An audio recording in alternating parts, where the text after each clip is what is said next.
Sermon on the Mount is the longest continuous discourse attributed to Christ in the Gospels, and it's widely regarded in the 1980s. So it was in private hands. Family hands. You said it was in it can't be reckless. So I have to back this up. For some strange reason, my camera stopped recording, so my apologies. I only get an hour with it, so we backed it up a bit. This is going to be part 2 of Proof of the Shroud of Turin. Thanks. Replicated in any way. So this brings us to, I think, one of the central questions, which is the provenance of this. Where did it come from? What do we know? That's the fascinating thing. About where this has been for the last 2,000 years. Well, it turns out there's a scientist, a criminologist by the name of Max Frey, who was involved in the Nuremberg trials, a very respected criminologist. He spent 5 years of his life. Again, this is where I say 102 academic disciplines. These are men and women who risked their academic reputation. And again, why I'm so grateful you're bringing this to light today on your program. Max Frey is now dead. Spends 5 years of his life studying the pollen spores on the shroud. What's a pollen spore? Pollen. Well, I have it on me from this beautiful state we're in right now. Yeah.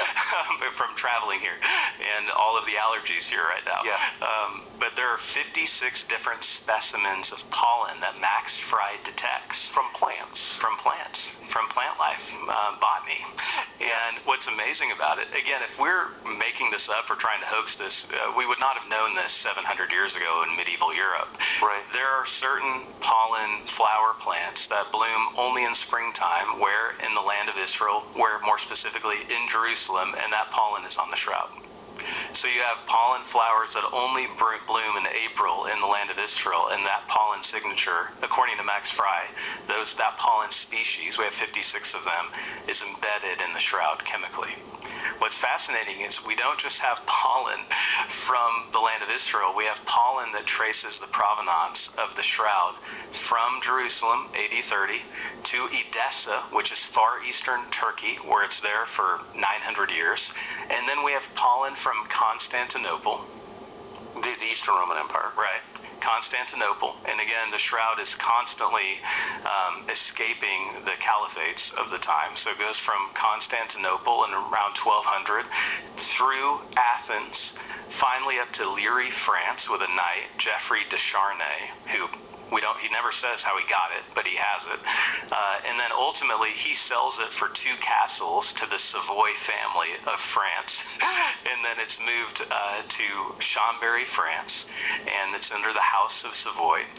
And then it becomes very political because the Savoys then relocate their kingdom to Turin, Italy. And to solidify their political rule, they make sure they bring the shroud with them in the 16th century to Turin, Italy. Where as a matter of written record, great question, leaving aside the modern chemical analysis of the shroud, how far can we trace it back so we know it was where and when? We can trace it first, of course, as I already mentioned, the shroud is mentioned in all 4 Gospels. And then we have Eusebius, who's the most respected church historian. He's at the Council of Nicaea in 325, talking about the face cloth, the image cloth of Jesus. He's the one who gives us the story of the shroud going from the land of Israel to King Abgar, who's the king of Edessa, where it stays for 900 years. And we know it was there. Right. Okay, so, and it's known by different names, though. This is the thing that I want to say. I'm a huge Kansas City Chiefs fan. The Kansas City Chiefs were not always the Chiefs. They were the Dallas Texans before they moved to Kansas City. It's very similar with the shroud. It's known by different names. But it's the same object. Yeah, the Mandilion, the image of Edessa, the face cloth. And as we continue to red pill ourselves with this, Tucker, you have the pollen that matches it.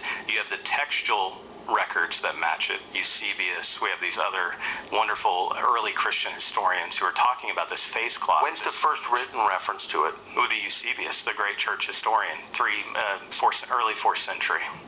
Early 300s. Right. 325 AD is Council of Nicaea, so it antedate that, so early 300s. Okay, so... And he's bishop of Eusebius, and keep in mind, what is Eusebius? Wait, but hold on, but just so as a... Okay, so we know this has existed for at least 1,800 years. Exactly. So the written record. The written record shows it, so that's kind of not in dispute. Right. So if this were a forgery, it would have to have been a forgery at least as early as the 4th century, the 300s. Exactly.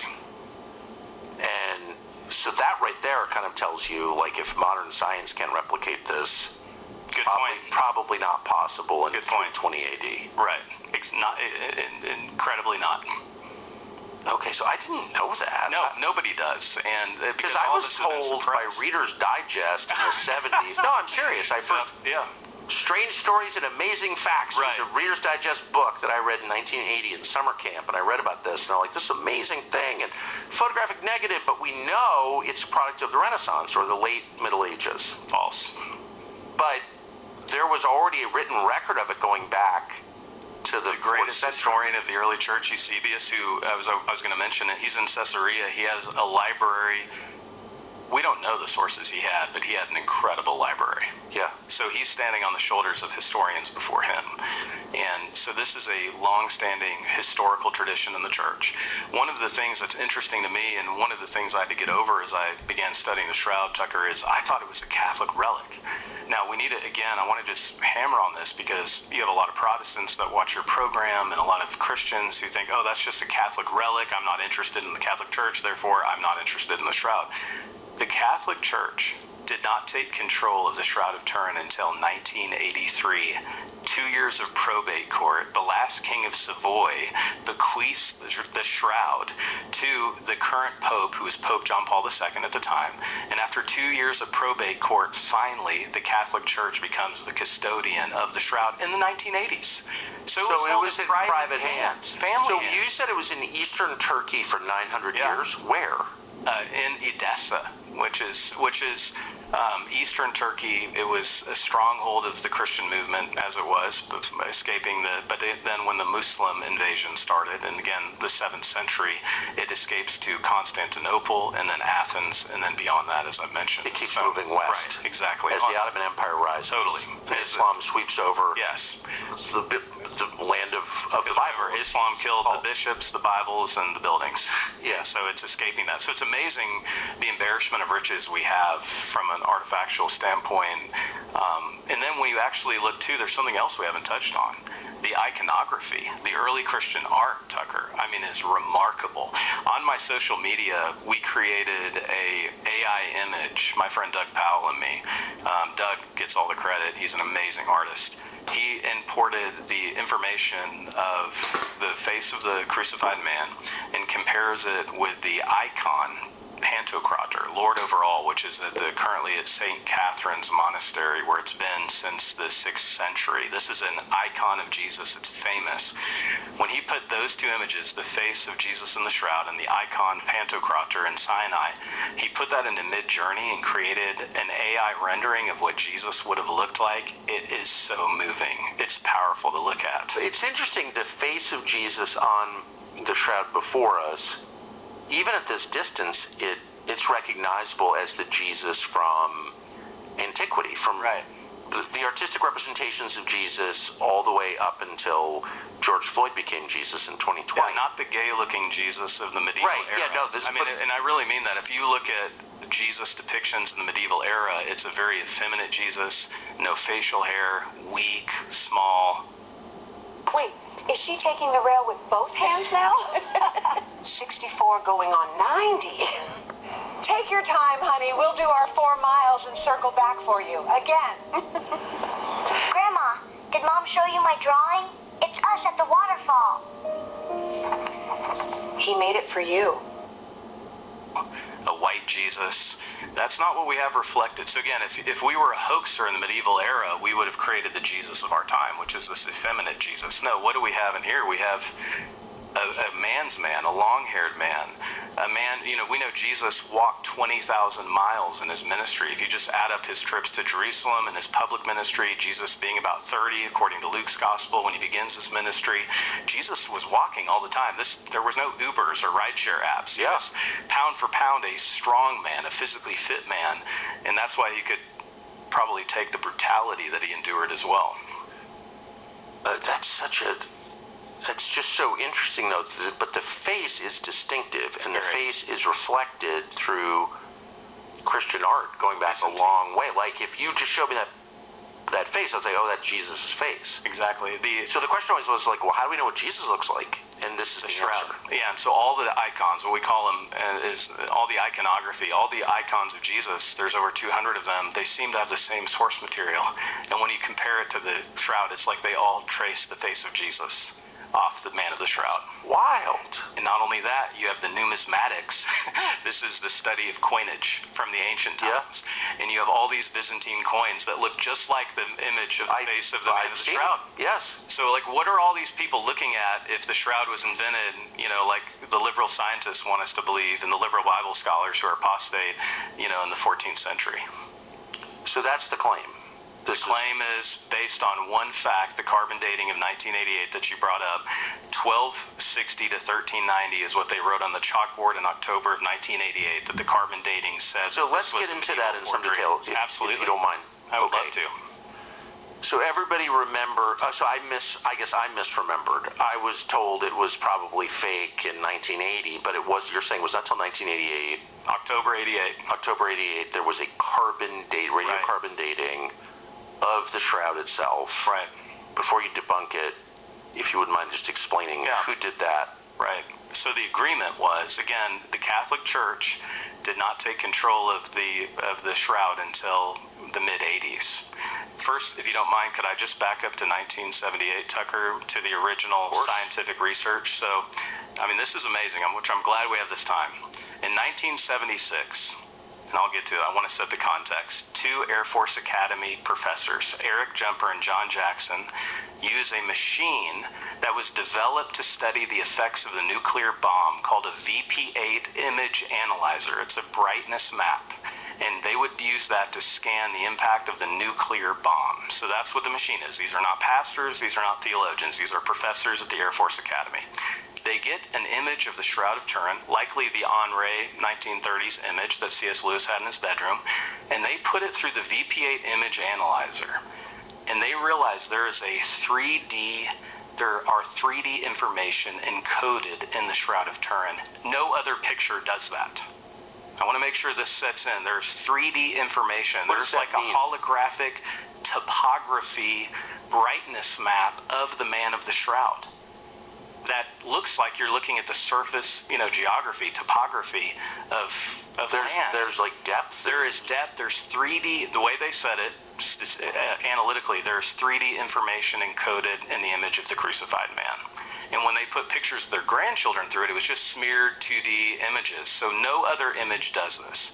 So that VP8 image analyzer, you can go on YouTube and watch it done, is what gave rise to what's called the Shroud of Turin Research Project, the scientific STURP team, which consists of 33 scientists, 26 who went to Turin, Italy. They had 5 days. They had 120 hours to study the shroud. Keep in mind, the Savoy family allowed this, not the Catholic Church. This is controversial, but I don't believe the Catholic Church would have ever allowed the Shroud of Turin to be researched, and that's not my saying. That's Barry Schwartz, who was the documenting photographer who photographed the shroud in 1978. It was the private family, the Savoys, the House of Savoy, who allowed this research team, 33 scientists, to study the shroud for 5 days. Okay, so they took 4 years. They didn't go on Twitter, didn't exist. They didn't go on social media, didn't exist. They took 4 years to publish all of their findings. And I haven't used this word yet until this point in our interview. The STURP team, these 33 scientists, by the way, Roy Rogers says, give me 15 minutes in the scientific method and I'll prove it's a hoax. He wasn't saying that after 15 minutes of studying the shroud. They all thought they had a free trip to Italy. They were in the lobby, Barry Schwartz. Wedding's in 4 weeks. That dress still isn't zipping. At some point, we have to be realistic. Don't. I love this dress. Just give me 28 days. Tai Chi chair.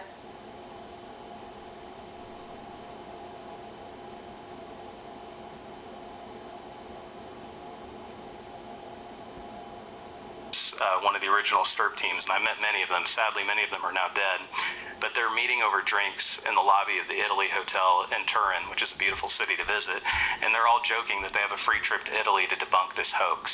No one was saying that a few days later. So these 33 scientists publish, and they prove, this is the word I'm going to use, it's proven, the shroud is not a work of art. It is not a man-made image. They can't tell you how it's made, but they proved there's no pigment, there's no dye, there's no paint. They cannot explain how the image is there, but it is not man-made. So for the Christians out there or religiously minded people who think that like we're violating the second commandment right now looking at this, we're not violating the second commandment, Tucker, so we can be at ease. What's the second commandment? Is you shall not worship a graven image. A graven image is, by definition, a man-made object, a handmade object. The shroud is not man-made. It's otherworldly.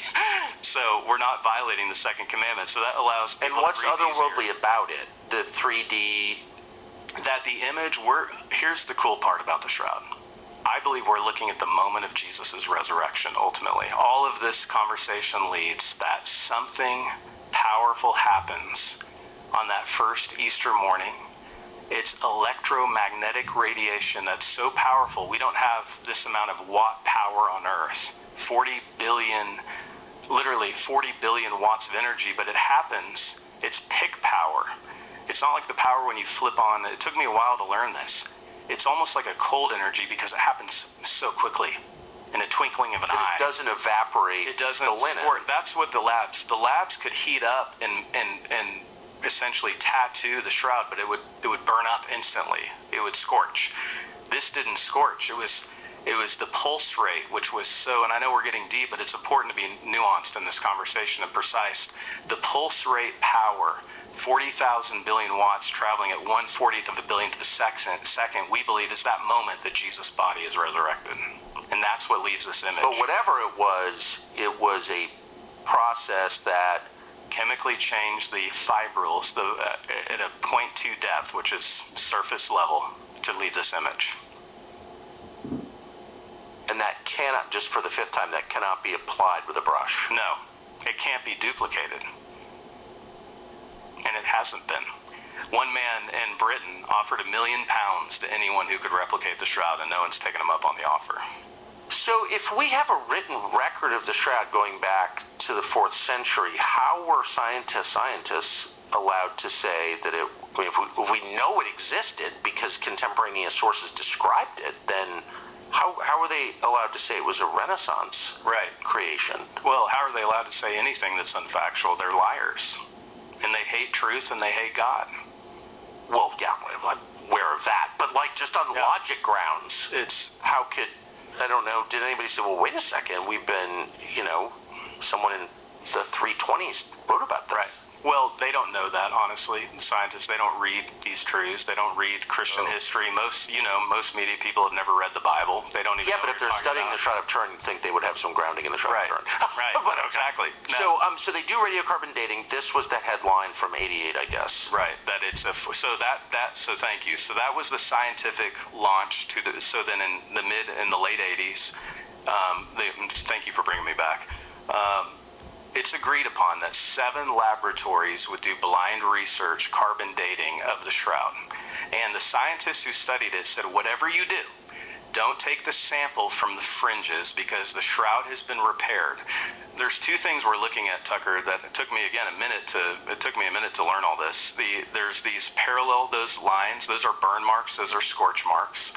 These 16 triangular shapes, those are patches.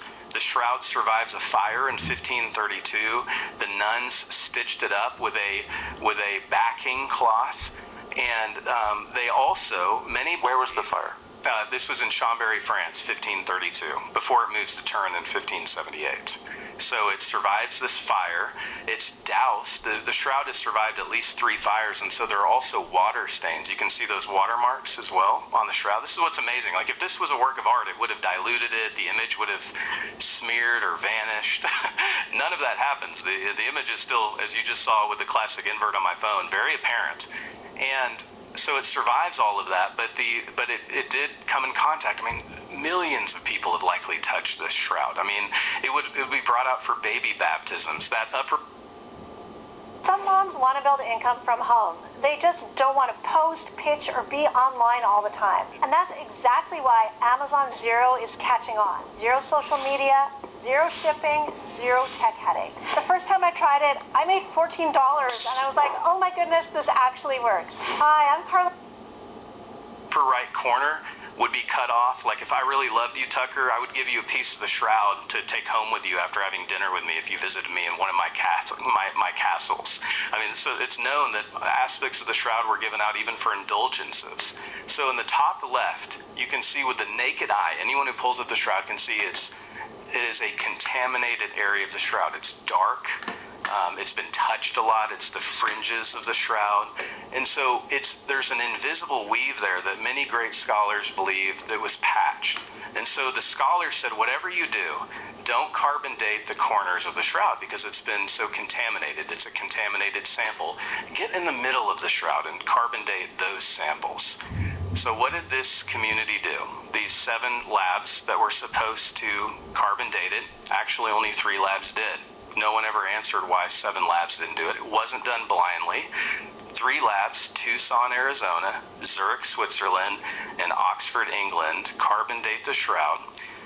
What part did they take? The upper left-hand corner that any non-scientist can see as a contaminated sample. And they carbon dated that Well, it's sample. a patch. Exactly. Thank you for noticing that. Exactly. You're talking about the Very top left. this a different color. Right. It's dark. That is what they carbon dated.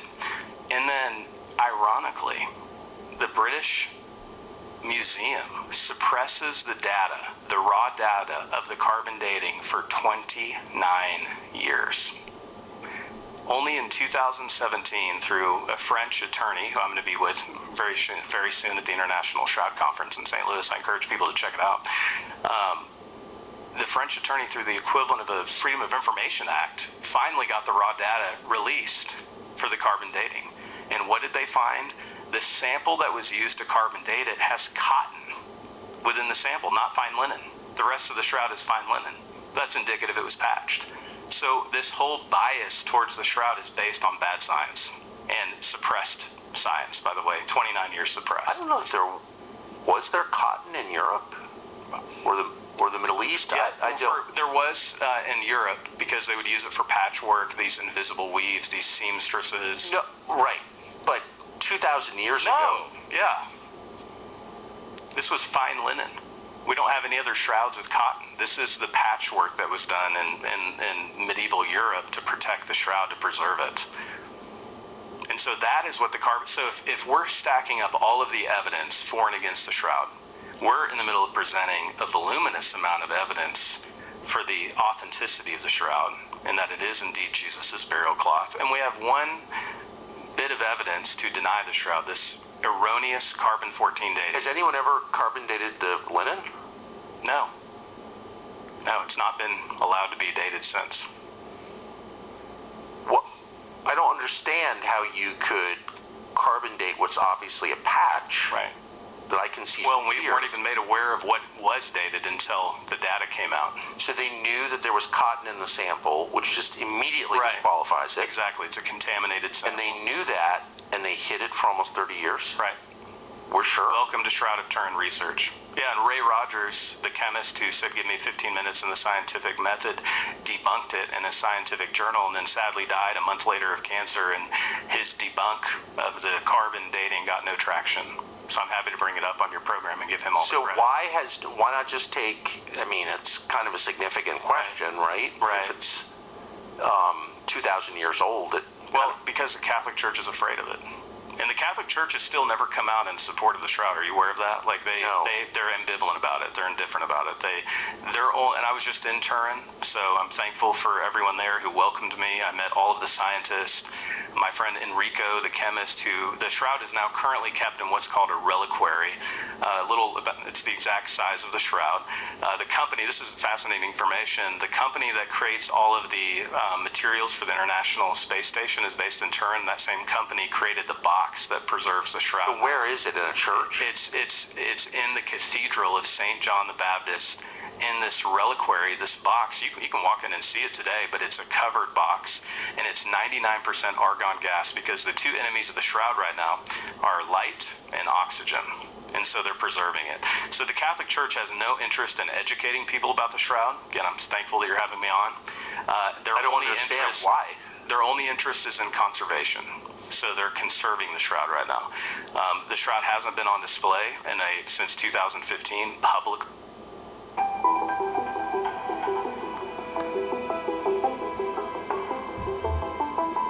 These autofocus glasses are literally... We don't know when it will be on display again, and yet it's this key to the whole message of Christianity. I mean, it is the death, burial, and resurrection in an artifact.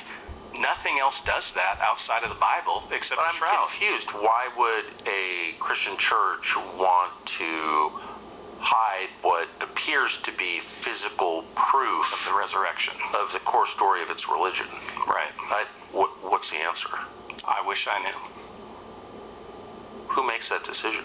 The Pope. So technically the Pope is the custodian of the shroud. And that's because it was left to the Pope, not the Catholic Church.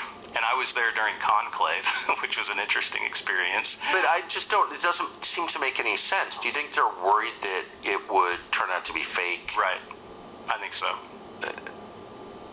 I can't speak. I don't know what's in their mind. But just to be clear, so far as you know, the shroud itself, the actual linen cloth, has never been radiocarbon dated, just the patch.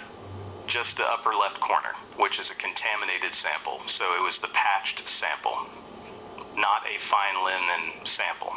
Yeah, so not the real thing. Correct. And that's not just me. That's Paulo de Lazzaro. That's Bruno Barberis. I mean, there's Ray Rogers. I would encourage people to study these scientists. Is there any way, doesn't radiocarbon dating destroy the sample? Absolutely. Right. So, 25% of CR14 dating is thrown out anyways. So my area of specialty is paleography and codicology, how we date Bible manuscripts. And we date Bible manuscripts through paleography, not through carbon dating. We date it through handwriting styles to get a date range for roughly 100 years to date Bible manuscripts. We don't do that because, to your point excellently, it destroys the actual artifact. Is there any other way to date it? Yes. In fact, it's been dated. That's the thing. Again, thank you so much for asking these questions, Tucker. It has been dated in 4 other scientific ways that conclusively all show that it's a 1st century artifact. We have breaking news on your show. Wide-angle X-ray scattering out of the Institute of Crystallography in Rome has shown that the shroud has been getting old. It's been decomposing. It's been degenerating for 2,000 years. They took a sample of a shroud from Masada that's conclusively dated to 8070, and they compared the Shroud of Turin using wide-angle X-ray scattering. This is the Institute of Crystallography. And what they found is that the samples have both been getting old at the same time for 2,000 years. So it's not been getting old for 700 years, it's been getting old for 2,000 years. There's another study done.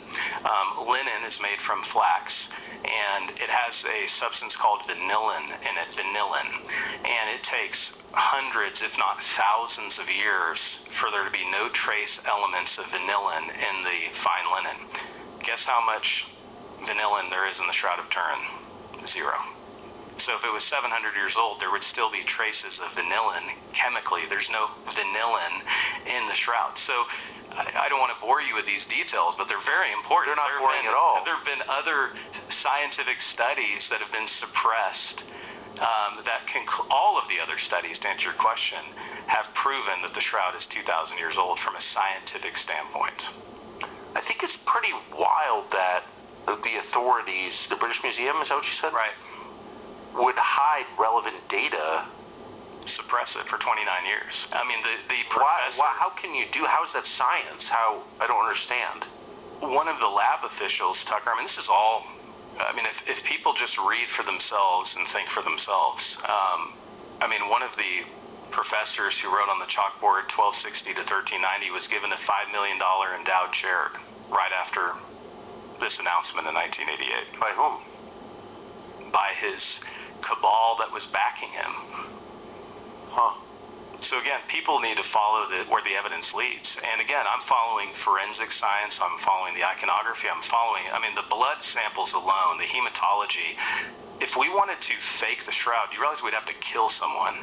We would have to get blood, pre-mortem blood, and then we would have to stab them in the heart and get post-mortem blood and translucent pulmonary edema and smear that. I mean, and then we'd have to know that there are certain plants that only bloom in Jerusalem in April.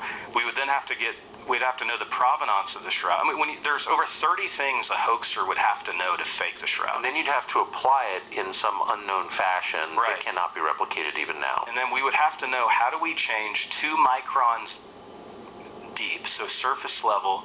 And so we have a traveling exhibit right now that we're doing where I have 50 artifacts that show these things through infographics. And we have panel 13 in our traveling Who is the Man of the Shroud exhibit shows each fiber, each thread has around 250 to 200 fibers. So you think about 0.2 microns of each fiber of each thread. I mean, that's how superficial the image is. We couldn't fake that. No one can. We don't have the technology to do that. Olive oil is not healthy. What you mix with it decides everything. Squeeze one.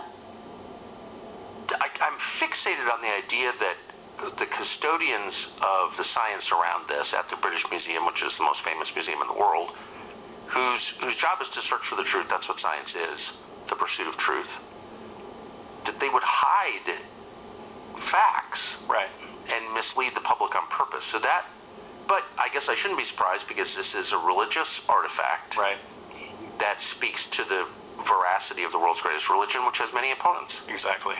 So it does raise questions about other archaeological finds that are relevant to Christianity, and the big one, of course, are the Qumran scrolls, the Dead Sea Scrolls, found right after the Second World War by a shepherd. 1948, a Bedouin. Yeah, a Bedouin shepherd boy throws a stone into a cave, hears something pottery breaking, goes up there, and all these jars with these scrolls in them. That, of course, is the same year that Israel became a nation, 1948, and they become the custody, or some of them become the custody of the Israeli government. And they're written right around the time of Jesus, maybe a little before. Correct me if I'm wrong on the facts here. 50 BC. 50 BC. This monastic community called the Qumran community in Qumran.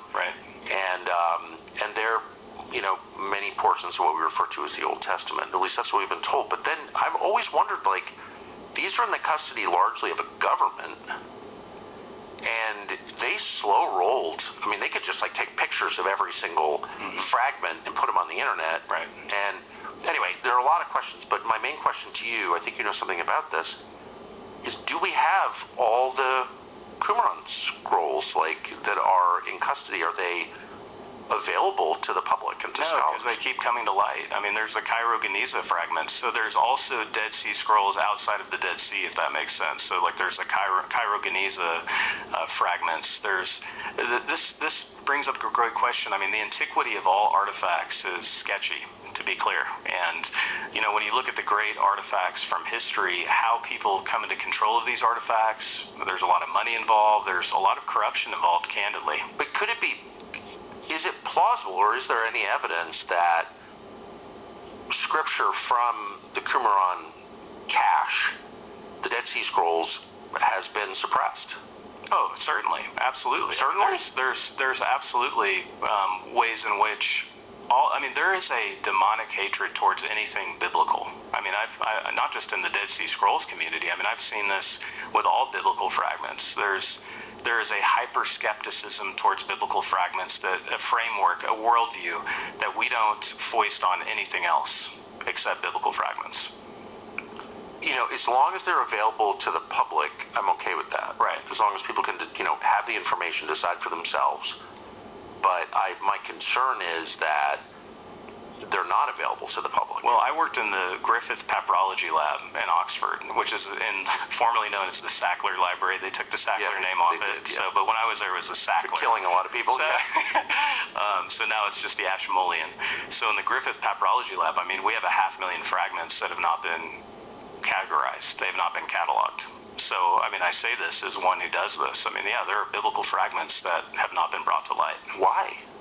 Well, how hard is it to take a picture of them and put it on the internet? Exactly, and there are great people doing it. My friend Dan Wallace at the Center for Study of New Testament Manuscripts, their entire aim is to photograph as many biblical texts as they can and to make them available. So there are great groups out there that are doing it, but the hoops they have to jump through with these libraries and where these manuscripts are located. Why would it be controversial to take, a 2,000-year-old fragment of Scripture, take a picture of it and upload it onto the internet. Why would that be? Why would someone want to prevent that? I can only speak to my experience, and so many of the papyrologists who I've worked with, so many of those are people that work with the papyri, so biblical fragments or papyri first, and then that was the original work of the scripture, and then of course scrolls.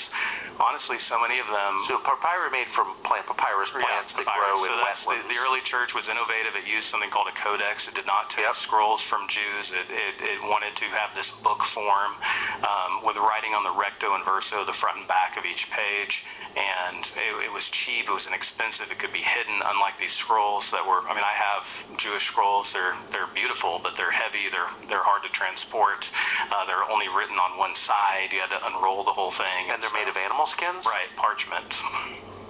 Parchment would be? Bovine, they're all bovine, they're an animal, they're calf. Yeah, okay. But any of this stuff is not, I mean, like, what would be the justification for keeping it from the public? Yeah, well, I mean, so much of it comes out of the Enlightenment movement of Europe. I mean, coming out with what we called higher criticism, the German scholars, the height of German scholarship in the 1800s, that Jesus didn't exist. If he did, he was probably gay with a mortgage. No, I get it. And then you have this Pontius Pilate didn't exist, and so much of that influenced modernity in a way that, I mean, has wreaked havoc on all of our div colleges. Sure, but I'm just saying now, 2025, if you have a bunch of scrolls that are found in a cave in 1948 that speak directly to, the world's great religions, how can a government be allowed to hide those from? But you're immediately accused of being a sensationalist. I've been ridiculed and attacked for bringing the Shroud to light. I mean, you're called a popularizer. I mean, this is a very high view, hyper-skeptical community that catalogs biblical manuscripts. All you have to do is go to Society of Biblical Literature with 5,000 Bible scholars to see how crazy some of these people are. I'm sure there is a hatred towards truth.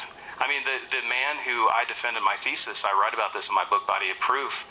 I've spent 3 years studying the physical bodily resurrection of Jesus. I've written a 93,000-word Überlieferungsgeschichte, history of resurrection belief in the Judeo-Christian motif. And I come to my viva where in England it's pass-fail. So if you fail your... People say, well, the Communist Manifesto is a pretty good book. I'm like, well, have you read it? I think what's most commonly misunderstood about Marxism is the idea.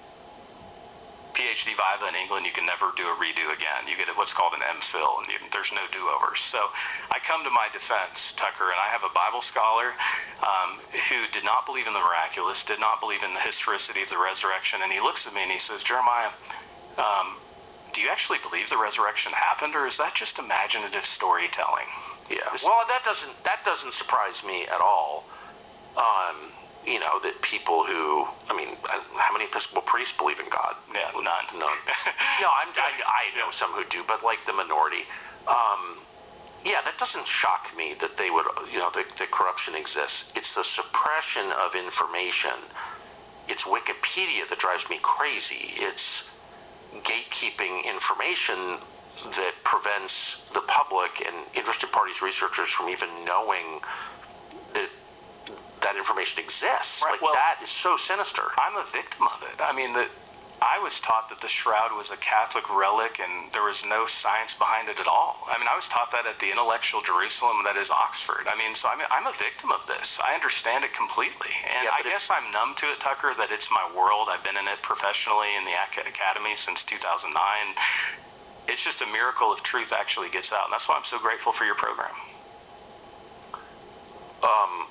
Do you have hope that there will be further study of the Shroud, or do we not need any? I'm doing all I can to make that happen. This is changing people's lives, this truth, because when we look at this mystery, it actually reveals the message of Christianity, God's love for us, and that he sent Christ to die in our place and raise from the dead. That's the gospel. That's the good news. And that this event actually happened in history. Jesus physically, bodily rose from the grave, and there are great reasons to believe that. I have another artifact I want to hand you, though, Tucker. Yep. I want you to hold the replica of the spear. So this is amazing. This is a replica. There's a weight to it. Yeah, now, you mentioned that they did not break Jesus' legs, but let's make sure he's really dead. So they take this spear, this lance, and they stabbed Jesus according to John's Gospel. And remember, John's Gospel, this is not a scientific or medical journal. It says that blood and water came out of the body of Jesus. Jesus is stabbed between rib 5 and 6, and we see that reflected on the shroud with the post-mortem type AB blood that pools just above that triangle, right parallel with rib 5 and 6. And you're holding in your hand the spear that would have inflicted that punishment on Jesus' dead corpse by the Roman executioners. Damn. And so the spear likely had an iron tip on it. Exactly, and it punctures about 3 centimeters wide. And again, the scripture said, Isaiah foretold it, by his stripes we're healed, by his stripes we're vindicated. And we see that reflected in the spear, the lance wound that Jesus' body, and we see that reflected on the shroud, which is just fascinating to think about. Last question, are there other physical artifacts extant that you're satisfied are genuine, whose provenance is knowable, that point to the historical reality of Jesus? Oh, absolutely. We have an embarrassment of riches of artifacts, archaeology. This is the beauty of Christianity. This is the beauty of our faith, Tucker, that our faith intersects with archaeology, where I often say that, and I say this in Body of Proof, archaeology is Christianity's closest cousin. What's amazing is... What extent can Christians control? I mean, because all of this is taking place in a non-Christian country. Absolutely. And, well, I mean, I know atheist Jews who are archaeologists, and they use 6 sources to make sure their archaeological sites exhibit verisimilitude, that they're digging in the right place. And you've probably heard of these sources, Tucker. Are you ready for this? These are atheist or agnostic Jewish archaeologists in the land of Israel. There's around 100 archaeological sites at any one time. Most of them are secular, completely secularists. But they still use 6 sources to make sure they're digging in the right spot. Matthew, Mark, Luke, John, the book of Acts, and Josephus. So if the critical archaeologists are going to use our sources because they're so good, I'm going to use them too. But, I mean, why should we try? I mean, if you have people who are, opposed to Christianity, is there oversight? Like, do we know that historical information isn't being suppressed? No. I mean, there needs to be more integrity to it, for sure. Are there people who aren't attached to that government who are on the archaeological sites watching the stuff? I have great friends who are there who have incredible credibility, like my archaeologist friend Scott Stripling. He's the lead digger at Shiloh, or what the rest of the world calls Shiloh. He's in season 5. So there's great archaeologists out there doing great work, but they're fewer and far between. That's why we need more people to do what we do. Jeremiah, thank you. Thank you, Tucker, for having me. Love your program. Love you. And it's a horrifying device. Thanks. Thank you. So it turns out that YouTube is suppressing this show. So there you go. The evidence that the Shroud of Turin is real and proof of Jesus Christ's divinity. And this is the second part. If this doesn't get you to recognize that Jesus is divine and real, I don't know what will. Thank you very much for your time, ladies and gentlemen. God bless.